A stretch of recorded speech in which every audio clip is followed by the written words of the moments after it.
David Millar's new film, Time Trial, has just been released worldwide. And to celebrate that fact, we get to go for a ride with the man himself. Talk about bike riding and drill down into the essence of what you have to do to go fast. Is it an art or is it a science? There's a very fine line between art and science. If you want to get great at time trialing, do time trials. The only way you get an edge is by finding something that other people don't know about. Think of it as like a table laid out and you've got an arsenal of weapons. I wish we'd had this conversation like 20 years ago. David, first of all, thanks very much for showing us your local roads in Girona. Now, the film itself is a summary of your last season as a pro, is that right? Yeah, I mean, it's that kind of happened by default because we've been working the film for so many years, we ran out of time. And if we didn't film it that year, we'd never get it. But it ended up being great because it was the final season and it really paints a true picture of what being a professional cyclist is like, where there's a lot of headbanging, very little glory, and it really is quite a job. And so it actually turned out for the best, I think. Yeah. It's a first-person experience. The viewer is inside my head for a full racing season and living the bike races through my eyes. Yeah. It must be quite gritty, I guess, because bike riding, like you say, as a profession, is pretty hard work. Yeah, it's very gritty, and that's what we wanted. We wanted it to be very honest, to capture the reality. And yes, there's a lot of beauty, and it's a wonderful sport, but there's also a lot of mundaneness, if you like, and a lot of just, it's quite normal. It's amazing how quickly it becomes normalised when you're in it. Yeah. So in the time that's elapsed since your last season, have you had much time or cause to reflect on, the way you did things, actually the minutiae of racing, going fast? Yeah, a little bit. I mean, it's something that I think towards the end of my career, I began to overthink a lot. Everything changed in my career from turning professional in 1997, where power meters, although they existed, they were very rarely seen. So nobody had that information on watts or training. Nutrition as well was very basic.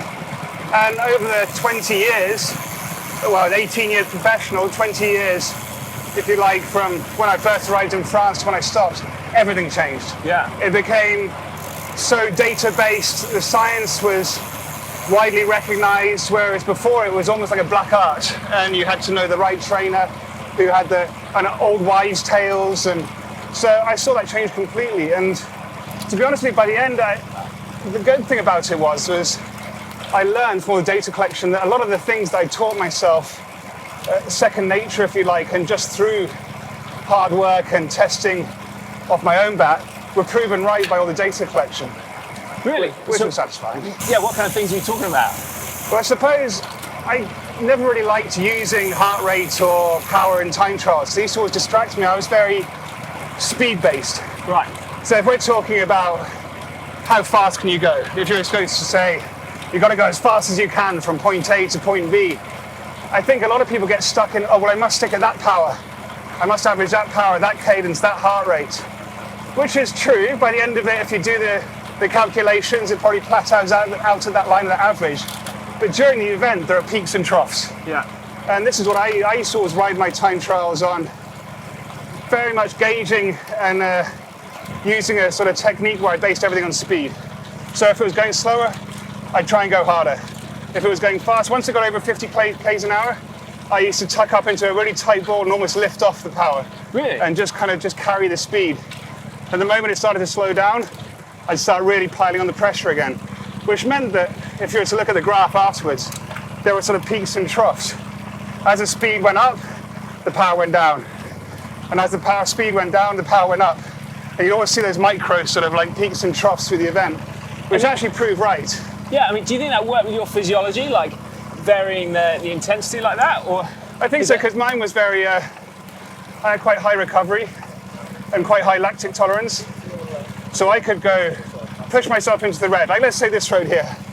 If this sort of time trial comes off that high speed bit, yeah, you would just punch over this as hard as you could.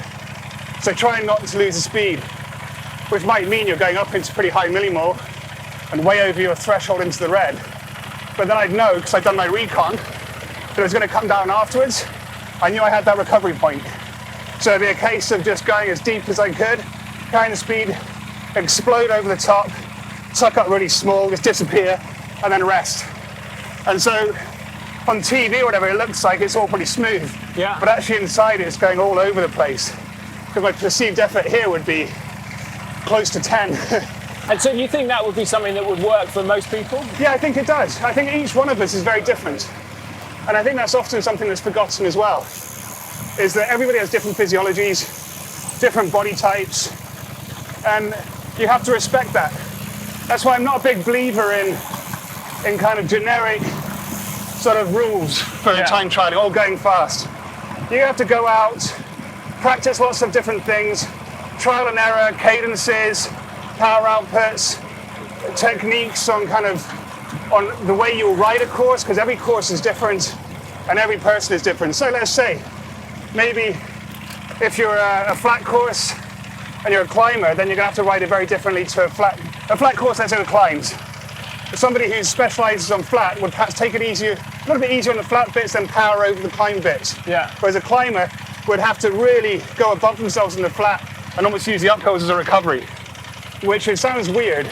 Yeah, that's almost counterintuitive. Yeah. You know, that's not playing to your strengths, effectively. It's doing the opposite. No, it's not. So I mean, see exactly this little rise here. When I was time trialing, if there's a harder hill, I'd imagine that you were the climber that I had to beat in the time trial. So I'd know on this section, I'd have in my head, I'd be ghosting the fact you'd be accelerating away from me. You've got a good imagination. Yeah, I'm pretty sure I'll be better there. And so I'd envisage the climber sort of dancing away from me and think, okay, don't panic, you'll bring them back. So I just stay at my make sure I kind of matched my ability on the climb, so I didn't panic and go too deep, and then get to the top, and then just start accelerating. And then I'd have that image in my head of that climber going down the descent pavement flat and start pegging them back. Yeah. And then catch them, then go past them. Know when I got to the next line, they'd be coming back at me. So I had this permanent ghost image in my head of what was going on, which sounds really weird, but it was a real good way for me not to panic. Because otherwise, on a really hilly course, I'd just be thinking the whole time, well, the climbers are going to kill me. So instead of thinking that, I go, okay, the climbers are going to kill me, but I'm going to kill them everywhere else. Yeah. You're kind of always on this constant kind of mind mapping, race mapping. It's lovely because it goes into this, it also takes your mind off that effort. Yeah. Instead of being completely focused inside yourself and self-obsessed, you have to project onto what other people are doing and thinking about. And then that allows you to handle the stress, I think. Well, for me particularly. So that was my technique. Yeah. It's something that I guess was learned through fear. So I'd always imagine what other people were doing. Yeah. So instead of letting that dominate me, I started to take it to my advantage and focus on where I could beat them, where I imagined them going slower than me. Yeah.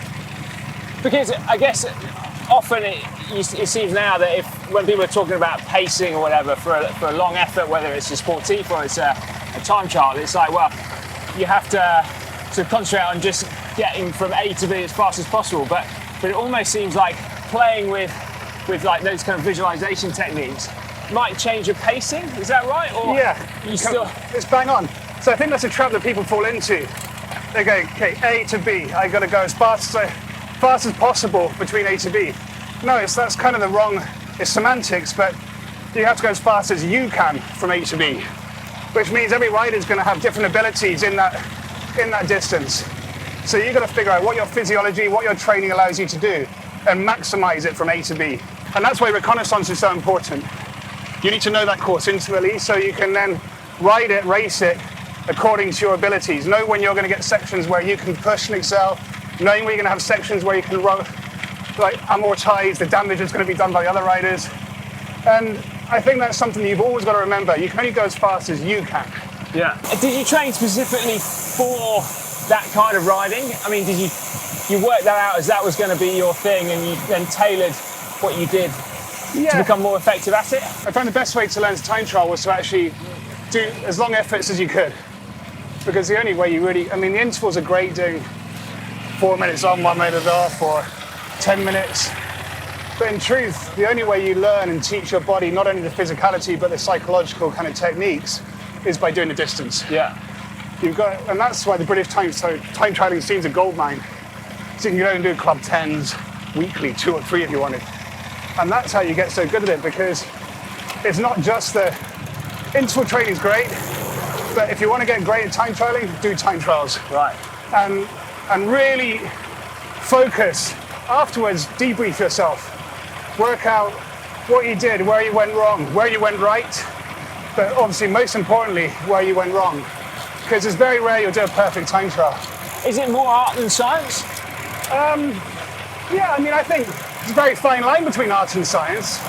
Once you've done all that hard work and be it all the training, the psychological kind of preparation and conditioning, the dialing up of all your equipment, getting everything. So, I mean, there's nothing nice. I still can remember days where I'd roll up to the start and know I'd done everything right. I'd finished all my preparation mentally 2-3 hours before.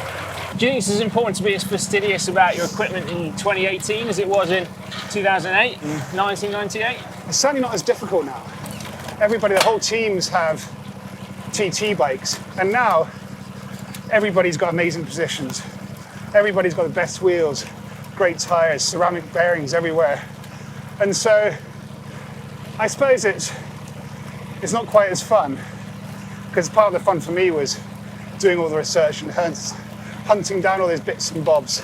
Yeah, I mean, if someone's looking for an edge now then, where do they go looking for it? Do you think the psychology, coming back to that earlier point, is there? Yeah, I think you've got to find, the only way you get an edge is by doing something better than, or finding something that other people don't know about. I'm quite convinced that the reason I had such a great time trialing career, especially the early part, was just because I tried harder. I had a better position, I took more care of my bikes, I reconned, and that was a massive advantage. Whereas now it's kind of, a lot of it's given, the training's pretty nailed down, everybody knows what they're doing, got great bikes. So yeah, so what are people not doing? I doubt a lot of people are reconning properly, or kind of mind mapping the course. I think Chris Froome needs help with his time trial recons. Well, I think he's okay. He's got Tim Kerrison in the car telling him exactly where to go and what to do, so he doesn't need to recon. But yeah, that's what went wrong at the Giro for him then on that opening one. Oh man! But I think that's it. I think it's find something you're not doing. So if you realise you're not doing recons, well, start doing recons. You'll go faster. If you're not visualising the course and using different techniques mentally, then that means something you can add to your arsenal. And you've got to kind of think of it like that. Think of it as like a table laid out, and you've got an arsenal of weapons. They're training there. And you've got a coach who can help you mentally. You've got your bike, you've got your apparel, you've got your recon. So all of those things are laid out. Are you doing each of those things to the best of your ability? And if you're not, then that means you can improve. I wish we'd had this conversation like 20 years ago. It's not like I could have done much more with myself, but, you know, I think, wow, I definitely didn't do that. Wow, check this place out. You'll have to go swimming. Oh, Yeah, Wow. it's great, isn't it? Right, David, this is quite a spot for a calf stop. Where are we exactly? This is the town of Banyoles with their lake. This is actually the recovery loop for many of the professionals from Girona. So like a 40-minute ride out here, coffee stop, 40-minute ride back. Nice, very cool. Right, do make sure you give this video a big thumbs up. Say thank you to David for that conversation, and also make sure you head out and watch time trial. I know I'm going to as soon as I get back home. Right, if you want to watch another video right now, then Emma was testing out to see how much faster clip-on time trial bars are on a road bike. Something's frowned upon in your eyes? Depends on the course, of course. There we go. Right, anyway, that video is just down there. Check it out.